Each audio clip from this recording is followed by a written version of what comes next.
Hi everyone, welcome back to my channel, and if you're new here, thanks so much for joining me. I hope you stay and hit that subscribe button. So today we are making DIYs or gifts for the LUSH in your life. And if you don't know what a LUSH is, it's someone who loves their wine, cocktails, whatever, just like me. So cheers and let's get started. First project is this adorable picture frame photo holder made out of wine corks. So I'm using this frame from Dollar Tree that just has a base and no glass, which was really nice because it was less for me to figure out and worry about, and it had a black base underneath, so that was nice in case anything was showing. These corks I did get from a friend who works at Olive Garden. I would recommend, if you want to make this project and you are in a pinch before Christmas, just reach out to somebody who works at a bar or a restaurant and they'll give you a ton of them. And then you boil them for 10 minutes, let them slightly cool, and then cut them in half. So that's what I did here. I just didn't film it. And then you kind of decide which way you want your frame to hang. So I guess originally I thought I was going to do it horizontally, and then I ended up flipping it at the end and doing it vertically. But either way, it looks cute. All I'm doing is taking some hot glue, gluing along the edges of the frame, the edge of the last cork, and underneath where the new cork will go, and just pushing them up against to make it nice and flush. I think this is really fun because there are so many corks of different sizes, textures, and designs that it really adds a lot of character. I think it would be a little bit plain if they were all the exact same, but I'm sure it'd still be cute. It does, however, I will say, make it a little bit more difficult once you start reaching other rows that they're all slightly different sizes. So as needed, if you need to take your scissors and just snip off a little piece, it does work when you're cutting just small pieces to use scissors without having to use a knife or craft knife or whatever else. So here you can see we fast forwarded to the next part where I am finally getting towards the bottom of my project. It really didn't take very long. For me, the only thing that really took long was I was just being picky about which colors and textures I wanted next to each other because I really like the idea of having lots of variety. Other than that, it really wasn't bad. Again, just make sure that you prep your corks in order to cut them, and it will make life so much easier. Then for the very bottom row, there's not enough for a full cork. So as you can see here, I'm just cutting my corks into thirds or halves. They're all different sizes at the bottom, so I really wanted a variety. And then I kind of play a matching game and see where they might fit and glue them in there. Once I've got some of the random ones I cut, then I start measuring and seeing, okay, this one's a little bit too big or too small or whatever, and cutting them to the right size. You could do this from the get-go, but I kind of like just having fun with it and seeing what fits before having to measure it all exactly. So all you're going to do is finish up that bottom piece. Some of them I even ended up, just because it was a wonky size, I cut them and then turned them to another side so they weren't like facing the same direction. But I didn't mind. Like I said, I really like variety, and so it really didn't bother me. But if you really wanted to make it fit, you can just cut it to the size with the scissors like I said. Okay, now I am taking a piece of twine from the original twine that was on there and just cutting it. And I'm tying a knot on both ends on just a short piece because I want this to lay flush on the wall without having the twine showing. So I think I learned this hack from She's So Crafty, Craft DEE, where you just knot it and then glue it, almost like a sawtooth hanger. So that's what I did there. And then you get to pick out pictures. So these are all pictures of me and my friend Paul back from Wisconsin. He is so lovely and gave me a whole pack of pictures. So I'm just deciding what fits, what looks good where, and I don't mind that they overhang. So now I'm just using some push pins that I got from the Dollar Tree and pushing all of my little pictures in, and that's it. What a sweet gift for someone. Today's drink is a little bit different because I was challenged by Sammy from Unicorn Dust Designs to make something with screwball peanut butter whiskey. I am not a big whiskey person, but I was like, you know what? I'm going to take her up on it. And so today we made a Oreo peanut butter milkshake. I was thinking about what goes well with peanut butter, and I thought about how people dip their Oreos into peanut butter. So that's what we did. This is a sweet drink, so if sweet is not for you, maybe try something else, but it is definitely a nice little dessert type of treat. Let's see how we made it. For this, you'll need your peanut butter whiskey, some froyo or ice cream, some almond milk or whatever you want to use for liquid, and some Oreos. So I am scooping my vanilla froyo into my milkshake, not into my milkshake, into my blender. Um, so I actually ended up picking froyo because I knew that this would be already pretty sweet and pretty high in calories. So this is just a little bit healthier than getting traditional vanilla ice cream. So that's why I opted for it. Then I put in way more whiskey than I needed, okay? I thought this would make 2 cups full. I was wrong. So here I am putting 4 shot glasses worth in my little pants shot glass. Don't do that. Do you hear me? I felt tipsy after like 3 sips. Do not. I would add like 2 of them, okay? And it ended up being a little bit liquidier than I had hoped. So again, just, ration the way you need to. And then I crumbled up, I think 2 or 3 Oreo cookies and threw them in there. And then we just blend it up and see how it turns out. Like I said, it was a little bit liquidy, so I did have to go back and add more ice cream. Also, alcohol and dairy sometimes tend to separate, so it might look a little chunky, but I don't mind. I kind of like the little chunks of ice cream. So, and that might be better again if you don't add too much whiskey like I did. So just blend that baby up again. Then pour it into your glass and give it a sip. This ended up being a little bit sweet for me, but of course it is a milkshake, but my boyfriend loved it. Back to the crafts. Our second one is a little hot chocolate mug set with some peppermint schnapps, but I didn't have any, so what happens? We had to cheers and drink these little mini tequila shots to get empty bottles. If you find those cute little glass ones that have cork, you could totally use that too. But we did that, removed the label, rinsed them out, and now we are just going to fill them with some peppermint schnapps.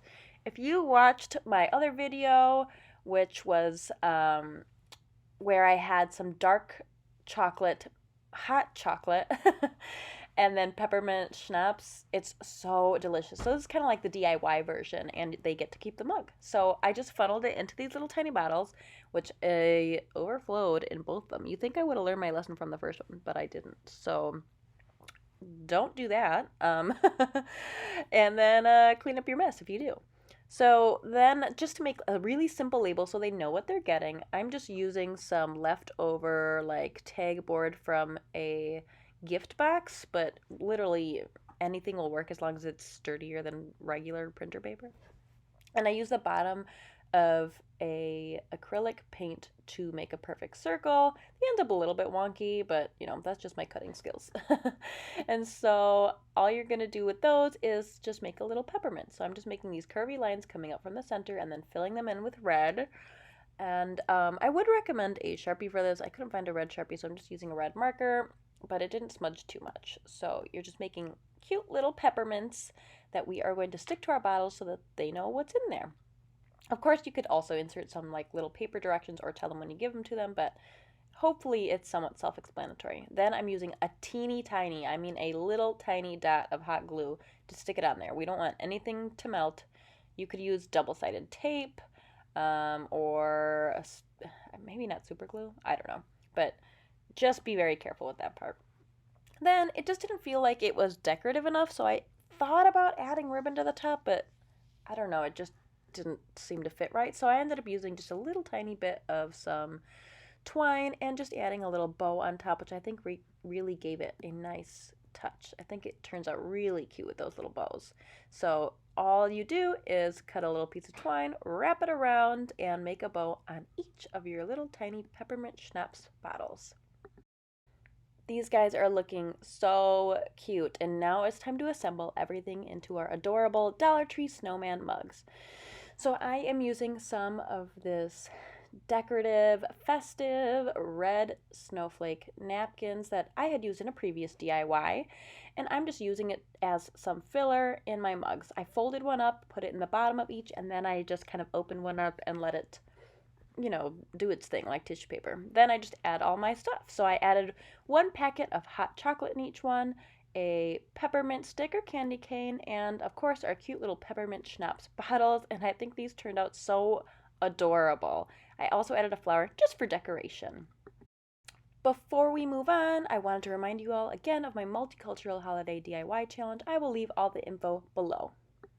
Our last gift for a LUSH is the super cute wine glass and shot glass set that we are going to marble with some nail polish. So, I got these wine glasses and shot glasses at the Dollar Tree. They were out of the like actual glass shot glasses, so these are just from the party section. They're plastic, but they work just as fine. And I'm just using some rubbing alcohol to make sure that there's no oil on any of them so that everything sticks well. Now, this is my first time marbling, okay? So they don't look great in the beginning, but I promise it looks so much better later when it's dried and you have everything put together. So just bear with me.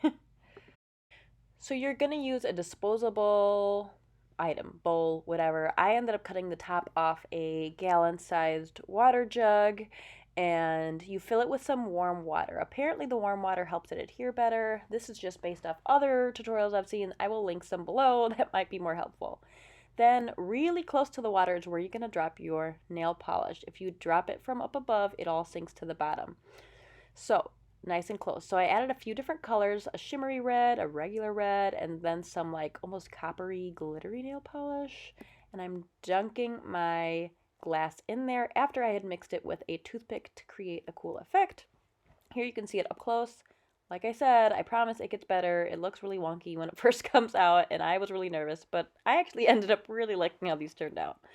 So I decided I wanted to do one wine glass and one shot glass each.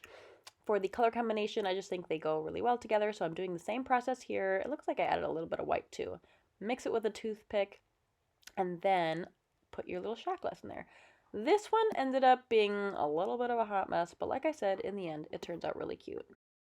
I cleaned off any excess with a toothpick and then moved on to my green colors.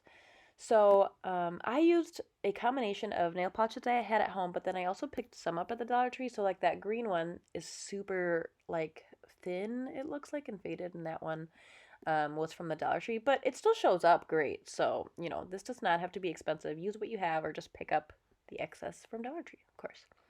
And so I'm adding a combination of green, a like minty seafoam green, some glitter, and then a sparkly white.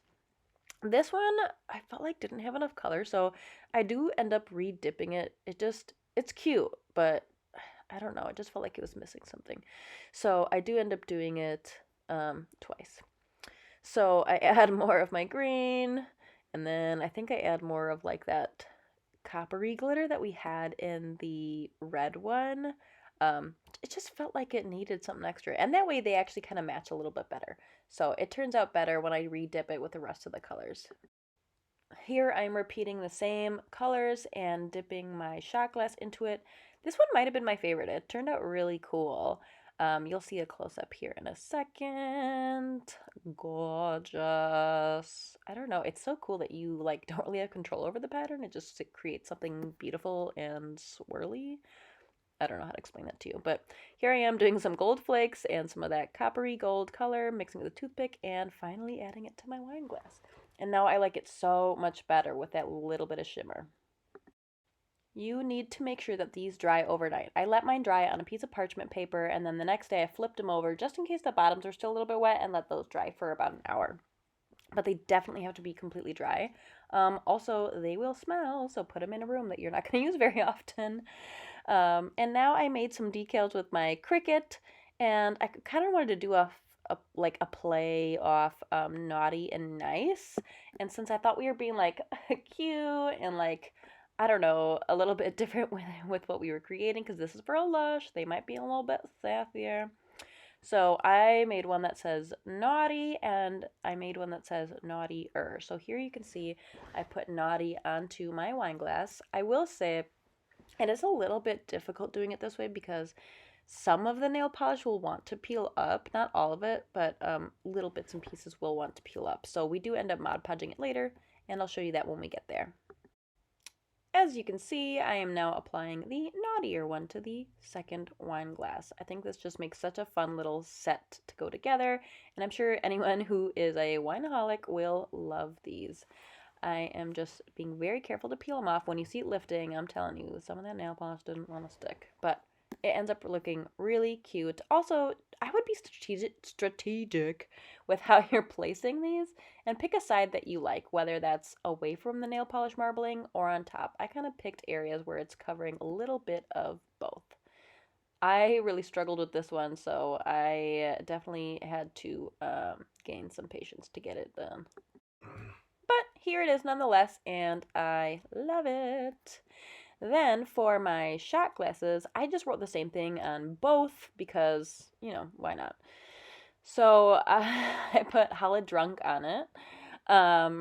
Because again, if you're taking shots, you're not looking to just get a little buzz. So I thought that would be really funny. So I wrote Holla Drunk on my Cricut and am just using my transfer tape to adhere it to the shot glasses. So for these, I did one on the plain side, as you can see here. So there's no nail polish on this side because it seemed to be adhering better over there.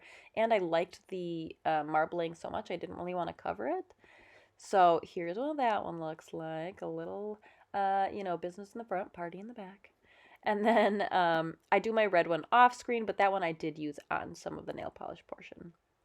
Then I'm just taking some glossy Mod Podge because glass is glossy, and I'm just covering any areas where there is the vinyl or the nail polish. I don't cover the whole glass necessarily because I don't want streaks on areas that don't necessarily need it, but I do give one nice coat around the whole thing, and this will really help the nail polish and the vinyl to adhere to your glass to make it last a little bit longer. Of course, you'll have to tell whomever you're giving these to that wash by hand and very carefully. But this will help at least make it last a little bit longer. I absolutely love how these turned out. Like I said, I was kind of doubting it in the beginning because the marble was being crazy and I had never done this before, but in the end, I honestly think these turned out so gorgeous. And I'm really excited to be able to gift them to someone who loves wine or liquor or whatever. These don't have to come as a set of 4, but I just think they look so good. And here's all our projects, guys. I think they turned out really cute. I think they'd make great gifts for anyone who is a lush in your life. Um, but either way, they're just great gifts, especially that cork picture holder. Super cute. I hope you guys enjoyed this, and I will see you next time. Bye!